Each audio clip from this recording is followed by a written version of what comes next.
Los milagros de Jesús y la supuesta muerte de Jesús. Digo la supuesta muerte porque en realidad nunca existió.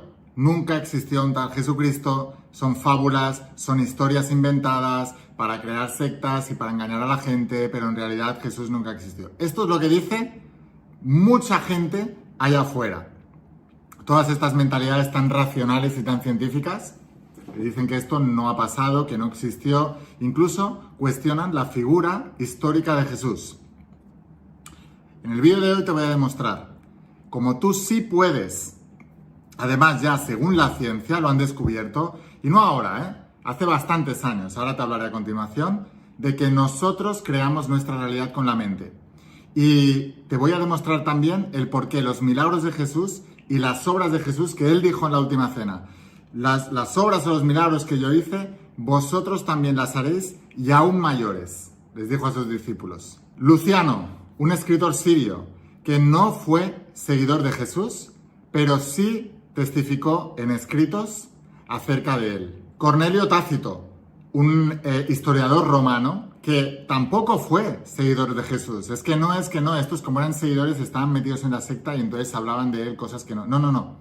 Cornelio Tácito, historiador romano, también narró en sus libros acerca de la existencia de un tal Jesús de Nazaret que obraba milagros. Suetonio, otro historiador romano, al igual que Tácito, también testificó, y no seguidor de Jesús, también testificó acerca de Jesús y sus obras. Flavio Josefo, un famoso historiador judío, por tanto no seguidor de Jesús, porque los judíos no dicen que Jesús fuera el Mesías, al contrario. Entonces, también testificó en sus obras acerca de Jesús de Nazaret. Justino Mártir, que era un pagano, no era seguidor de Jesús, luego se convirtió, pero también testificó acerca de ese tal Jesús y luego se convirtió porque vio que realmente el nazareno obraba milagros. Para saber si Jesús existió o no, primero tienes que documentarte y luego ver cómo, ya no te digo que mires, estudies los evangelios, que evidentemente están escritos por seguidores de Jesús y pueden tener un halo de fanatismo. Te digo que mires a gente que no era seguidora de Jesús, que históricamente ha relatado en sus libros acerca de ese tal Jesús de Nazaret que obraba milagros. Y por cierto, es que Flavio Josefo, el historiador judío, que, insisto, no aceptan a Jesús como el Mesías, no lo aceptan como un obrador de milagros, no aceptan como nada, pero Flavio Josefo sí escribió que un tal Poncio Pilato ordenó matar a Jesús de Nazaret, que lo crucificaron y que resucitó al tercer día. Y esto está escrito por Flavio Josefo, un historiador judío que no creía en Jesús de Nazaret, pero narraba lo que él veía en esa época. Los haters indocumentados dicen, es que es increíble que los seguidores de Jesús, los evangelistas, se llamen Mateo, Pedro, Juan, Marcos y que no tengan nombres de la época. Bueno, es que esos nombres en realidad están traducidos. Es increíble que la gente no entienda que para que las cosas puedan llegar a todo el planeta, que tengamos que poner nombres que sean más afines a lo que nosotros conocemos. Fíjate, en arameo, Jesús se pronuncia Yeshua bar Yosefet. Pedro es Kefas. Juan es Yohanan. Mateo es Matikia o Matikiahu. Tomás es prácticamente lo mismo, Tomás. Y Lucas, en griego, se escribe Lucas. Los nombres de los evangelistas están traducidos para que cada uno lo pueda entender en su idioma, porque no es importante el mensajero, es importante el mensaje. Fíjate, si se llegan a querer inventar los nombres, inventar las cosas para que la gente lo creyera más, no hubieran dicho, como se dice en el Evangelio de Mateo o en el Evangelio de Juan, que Jesús murió y resucitó al tercer día y que los primeros testigos de la resurrección de Jesús fueron un grupo de mujeres. Es más, en el Evangelio de Juan, me parece que dice que la primera mujer que vio a Jesús resucitado fue María Magdalena, que tenía un historial inmoral de ser prostituta, etc. En una situación, en un momento de la historia donde había un patriarcado judío muy, muy grande, donde la mujer prácticamente no tenía ni voz ni voto, y cualquier testificación de una mujer no se iba a dar como válida porque eran nada y menos, si alguien se llega a querer inventar la historia, en lugar de decir que lo vio una mujer, María Magdalena, encima una prostituta, que Jesús había resucitado, hubieran dicho que lo hubiera visto pues, el hombre más importante de su época, con más títulos y con más autoridad, y entonces todo el mundo lo hubiera creído, ¿no? Entonces, la razón, uno de los aspectos por los que eso es real, es porque no han querido quedar bien con la gente, sino que han sido fieles a la verdad de lo que pasó en ese momento. Fíjate, el propio historiador Flavio Josefo, el historiador judío que te nombraba antes, dijo: pero no se admitirá el testimonio de las mujeres por la frivolidad y la temeridad propias de su sexo. Así pensaban en esa época. Entonces, son fieles a la verdad contando lo que pasó de verdad. Mira, vete a la Biblia y coge el Evangelio de Juan, del versículo 30 al 31. Y dice, capítulo 20, Juan 20, versículo 30 al 31, dice: hizo además Jesús muchas otras señales en presencia de sus discípulos, las cuales no están escritas en este libro. Pero estas se han escrito para que creáis que Jesús es el Cristo, el Hijo de Dios, y para que creyendo tengáis vida en su nombre. O sea que aparte de los milagros de Jesús que se relatan en los evangelios, hizo muchísimas más obras que no se relatan ahí. Que mucha gente dice, no, es que hizo milagros contados. No, te han puesto 4 o 5, pero es que ha hecho miles. Jesús, escucha esto por favor con atención, para todos los escépticos, los haters, los que viven una vida gris, porque no conocer estos principios es que no solamente, si ya no es una cuestión de tener razón o no tener razón, es una cuestión de que, no te digo ya creer, saber que Jesús existió y que los milagros de Jesús son reales y que son posibles y que ahora en unos minutos te voy a contar cómo la ciencia ya lo avala y no han descubierto ni un 0,1% de lo que podemos llegar a hacer, y el día que se descubra se van a caer todas las multinacionales y todas las historias porque vamos a tener un poder inmenso, quizás por eso no quiere que lo tengamos, es el siguiente: Jesús es la persona más documentada de la historia. Entonces, ya no se trata de creer en él, se trata de saber que existió y que los milagros son reales, y como te digo, es una cosa que te beneficia, porque te da un poder y te da una libertad que de otra manera no tienes. No creer que tú puedas crear tu propia vida, no creer que tienes ese poder, creer que con la muerte se acaba todo también, no creer en la vida después de la muerte, que son los 2 mensajes principales de Jesús. Tú puedes crear tu propia vida y la creas tú según tu fe, no dependes de nadie más, y la muerte no es el final, no existe. Y por no creer en esto, y no crees porque están indocumentados, literalmente, porque si se documentan un poco creerían, porque ya hay suficiente evidencia como para demostrarlo, y básicamente ni siquiera necesitas evidencia, solo tienes que probarlo. Por eso yo siempre os digo que no me creas, compruébalo. Pues, como te decía, en lugar de vivir una vida miedosa, asustados y dependientes de todas las cosas externas, viviríamos mucho más tranquilos, mucho más felices, sabiendo el verdadero poder que teníamos. Y ese era el mensaje de Jesús, y por eso me interesaba y por eso le crucificaron. Pero ese era el mensaje real. Pues como te decía, para todos los escépticos que dicen Jesús no hacía milagros y Jesús no existió y todo esto, documentaos. Jesús es la persona más documentada de la historia. ¿Cuántos de vosotros conocéis al filósofo griego Platón? ¿Habéis oído hablar de él? ¿Cuántos? Escríbemelo aquí abajo en los comentarios. También creo que conoces a Julio César, ¿verdad? El romano. Déjame saber si conoces a Platón y a Julio César. Bueno, pues hoy en día tenemos unos 7 manuscritos que hablan sobre Platón y unos 10 manuscritos sobre Julio César. Y supongo que tú crees en Platón y en Julio César, ¿verdad? No es un personaje inventado. Crees en él solamente con el testimonio de 7 manuscritos y de Platón y 10 de Julio César. Ya es suficiente para que... no te hablo a ti, el que estás viendo este vídeo. Imagínate que le estoy hablando al hater, al escéptico, al que dice que son vendehumos y todo esto. Pues tú desde tu racionalidad científica, claro, crees en Platón y en Julio César, ¿no? Pero no crees en Jesús. Por cierto, estos manuscritos, tanto de Platón como de Julio César, los 7 manuscritos de Platón y los 10 de Julio César, fueron escritos cerca de 1000 años después de la muerte de Platón y de la muerte de Julio César. Así que son copias de copias de copias de copias de copias de unos supuestos manuscritos originales de unos supuestos personajes que supuestamente existieron. Pues bien, escucha atentamente aquellos que creen en Platón y en Julio César, pero que Jesús de Nazaret no existió y no obraba milagros. Tenemos más de 5.600 escritos, más de 5.600 obras, no 7 ni 10 como Platón y Julio César, 5.600 obras que hablan sobre Jesús de Nazaret. ¿Te preguntas por qué es el hombre más importante de la historia? Porque todo el mundo hablaba de él. ¿Y por qué todo el mundo hablaba de él? Porque efectivamente hacía milagros y hacía cosas que los demás no hacían. Ahora, el escrito más antiguo los escritos, las obras de Platón y de Julio César están escritas 1000 años después de la muerte. El escrito más antiguo que tenemos de Jesús de Nazaret, la obra más antigua, está escrita unos 20 años después de la muerte de Jesús. O sea, es lo más cercano y lo más fidedigno a la verdadera historia de Jesús de Nazaret. En cambio, tú puedes creer en Platón y en Julio César, nadie lo cuestiona. ¿Y por qué nadie lo cuestiona?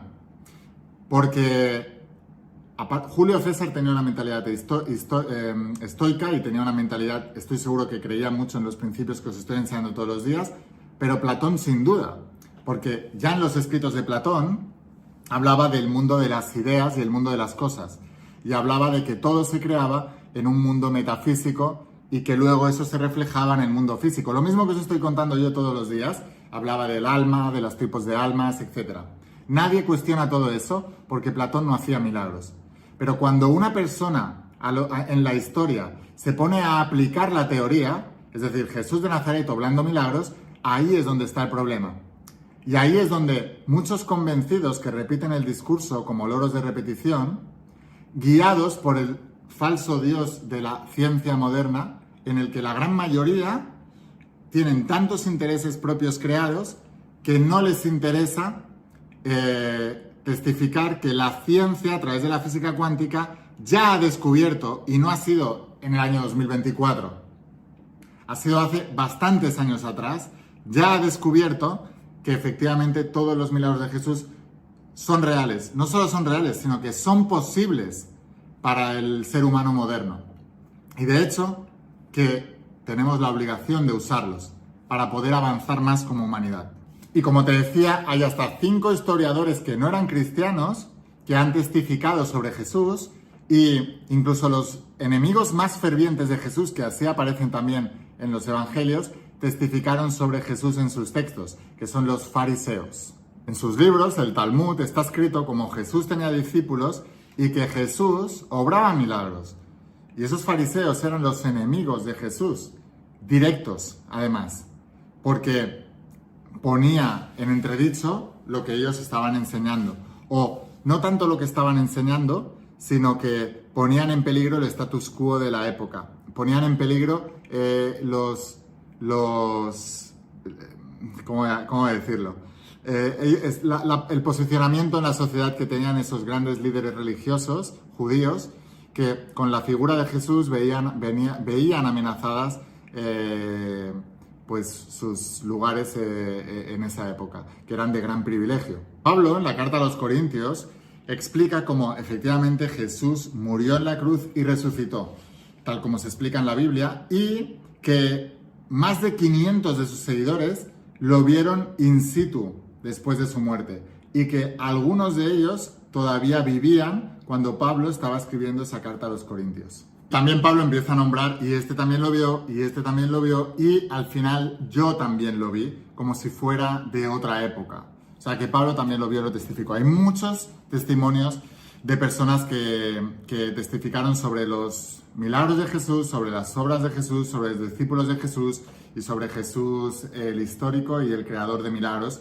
A mí me parece muy bien que tú creas en Julio César y en Platón, pero si crees en ellos y no crees en Jesús, eso no te hace más científico, ni te hace más racional, ni te hace más inteligente, sino todo lo contrario, porque los datos están ahí, tanto que a la ciencia le gustan los datos. Es importante. En este vídeo te voy a demostrar cómo la ciencia avala que nosotros podemos crear realidad, podemos crear milagros. Olvídate incluso de la palabra milagros, sino que nosotros interferimos directamente en la materia y lo hacemos mediante nuestros pensamientos y nuestra conciencia. Te voy a hablar de todo esto, te lo voy a demostrar con experimentos que se han hecho científicos, y no ahora, no en el siglo, no en el 2024, sino mucho antes. O sea, ya hace mucho tiempo que tenemos evidencias de que esto es así. Pasa lo de siempre.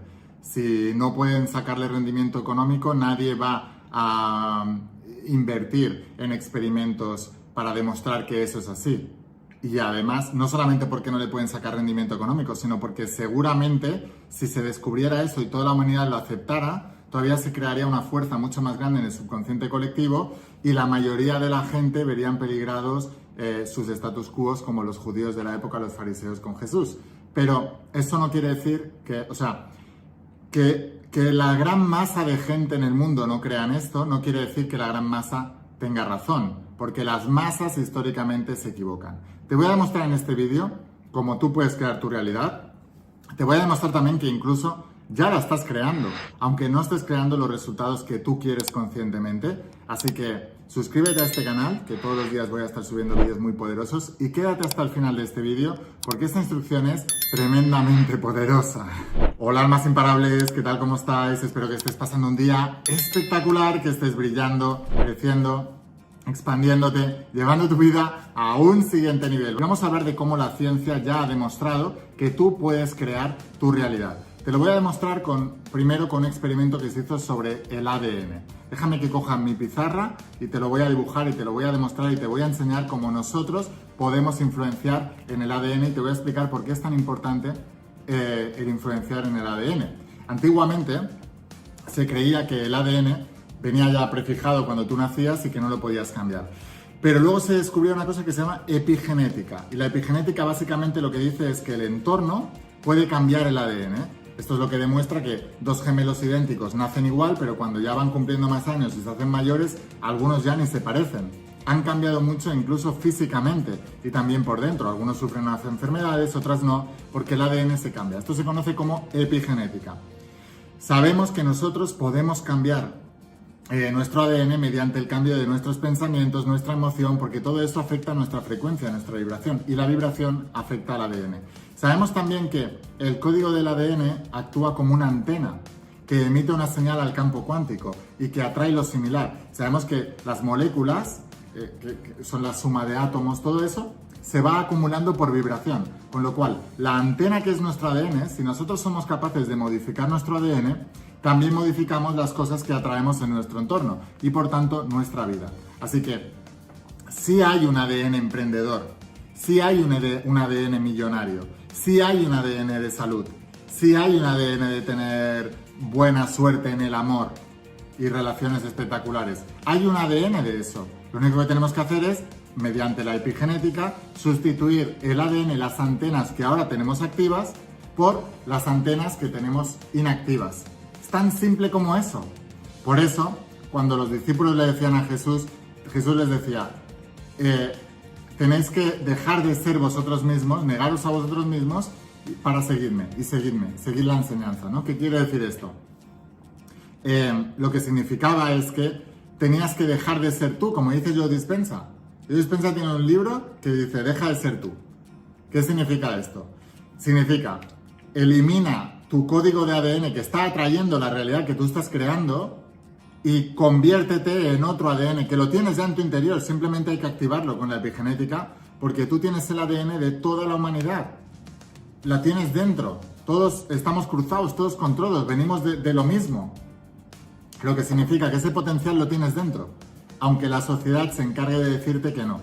Que el que ha nacido para ser millonario es que ha nacido, que el que ha nacido para ser bueno en el deporte es que ha nacido, que el que ha nacido para ser artista es que ha nacido, que el que ha nacido para ser... pues no. O sea, tú puedes tener una predisposición genética de nacimiento, pero la puedes cambiar. Y la ciencia lo ha descubierto, insisto, se llama epigenética y lo puedes cambiar. Pero déjame que te cuente algo más sobre el ADN. Vale, fíjate en esto, te lo voy a enseñar. Se hizo un experimento en el Instituto HeartMath. HeartMath, digamos que son las matemáticas del corazón, ¿no? Hay un instituto en Estados Unidos que se dedica a estudiar el corazón y básicamente lo que ellos estudian es el estado de coherencia cardíaca. Coherencia cardíaca se consigue de determinada manera, ¿no? Bueno, luego te lo explicaré cómo llegar a coherencia cardíaca, ¿vale? Pero quiero primero hablarte del ADN. Se cogió ADN de placenta humana y básicamente el ADN lo que tiene, supongo que lo habrás visto, es una doble hélice. Esto lo habrás visto dibujado en algún momento, seguro. Porque es como se dibuja el ADN. Vale. Esta doble hélice del ADN cogieron los de HeartMath y hicieron un experimento. Y lo que se trataba era de acortar esas doble hélices, ¿vale? Como si esto de aquí, en lugar de ser así de ancho, se acortara. Vale, consiguieron acortarlo y alargarlo intencionalmente, las personas que practicaban el experimento, consiguieron hacerlo intencionalmente menos 25% más 25%, lo que significa que consiguieron acortarlo y alargarlo intencionalmente un menos 25 o un más 25. Con lo cual nosotros tenemos el poder de cambiar el ADN humano. Esto ya está demostrado, ¿vale? Esto es ciencia. Ya está demostrado. Ahora, ¿cuáles son las dos cosas que tenían que tener en cuenta? El estado de coherencia cardíaca y la intención. Cuando los participantes entraban en coherencia cardíaca, pero no establecían la intención de acortar el ADN, no ocurría. Cuando los participantes establecían la intención de acortar el ADN, pero no entraban en coherencia cardíaca, tampoco ocurría. Así que la clave está en entrar en coherencia cardíaca y en ponerle una intención a tus deseos. ¿Qué significa esto? ¿Cómo entramos en coherencia cardíaca? Habrás escuchado que Jesús de Nazaret practicaba la religión del amor. De hecho, le preguntaron, cuando él ya se iba, le dijeron, ¿y cómo vamos a conocer a tus discípulos? Y dijo, por cómo se aman entre ellos. El amor es la fuerza más poderosa y cohesiva que une todo. Y el corazón es el órgano de atracción. Emite una señal electromagnética infinitamente más grande y superior que el cerebro. Con lo cual, aunque la ciencia históricamente ha creído y ha hecho creer a la gente que el cerebro era el órgano más importante, en realidad es el corazón. El corazón es el órgano que materializa. Por eso se habla del Sagrado Corazón de Jesús y hay muchas veces que se representa así, ¿no? ¿Por qué? Porque el corazón es el verdadero órgano de atracción. ¿Cómo entramos en estados de coherencia cardíaca? Simplemente es cerrando los ojos, respirando profundamente, concentrándote en tu corazón y teniendo sentimientos de amor. Cuando tienes sentimientos de amor hacia algo o hacia alguien, entras en coherencia cardíaca. Y después estableces una intención, es decir, te imaginas mentalmente lo que quieres que pase y entonces eso acaba ocurriendo. No solamente con el ADN, sino con cualquier cosa que queramos hacer en la vida. Así es como nosotros manifestamos la realidad, entrando en coherencia cardíaca y estableciendo una intención. Pero recuerda, si no entramos en coherencia o no establecemos intención, si fallan alguna de las dos, no se produce el milagro.